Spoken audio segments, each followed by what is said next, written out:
What is a Forex card? A Forex card is a prepaid card that allows you to spend in a foreign currency. It is just like a SIM card, like you do data recharges on a SIM card. You can recharge a Forex card with different currencies. A Forex card is also called as a multi-currency card because you can upload up to 15 currencies on a single Forex card. For example, you can load $100, £100, €100 on the same card. The only thing is you will have to use that specific amount in the currency only. Like your call top-up will work only for calls and data top-up will only work for data. The specific currency would only work in that specific zone. Now let's understand how a Forex card works. So like India has rupees, US has dollars, UK has pound, and every country has their own currency.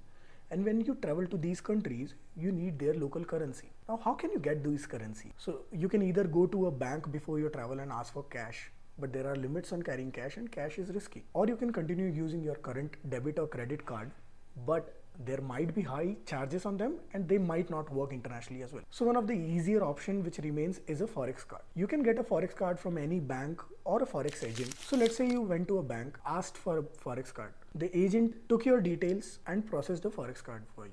Now you tell the agent, I want £1,000 in this card. So the agent tells you, okay, right now online the pound is 108 rupees. I'll give you £1 for 111 rupees. Now why these 3 rupees extra? These are because of the Forex charges and the loading charges. To understand more about the Forex charges, we have created an in-depth video on Forex charges in detail. We have shared a link to that video in the description below. Please watch that from there. So the agent took 3 rupees extra on every pound from you and gave you a Forex card with £1,000 in it. Now you can spend with this Forex card in UK up to £1,000.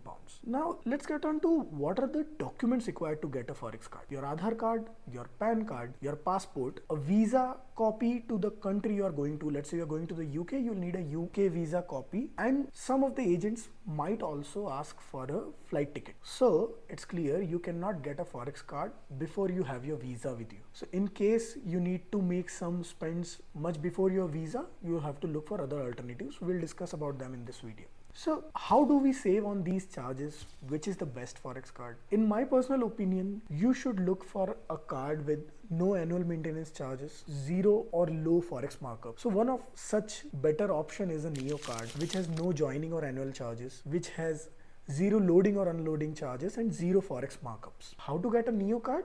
We have attached a link for a detailed video in the description below. Keep watching us to know more about Forex charges and such related content. Spend smart, save better.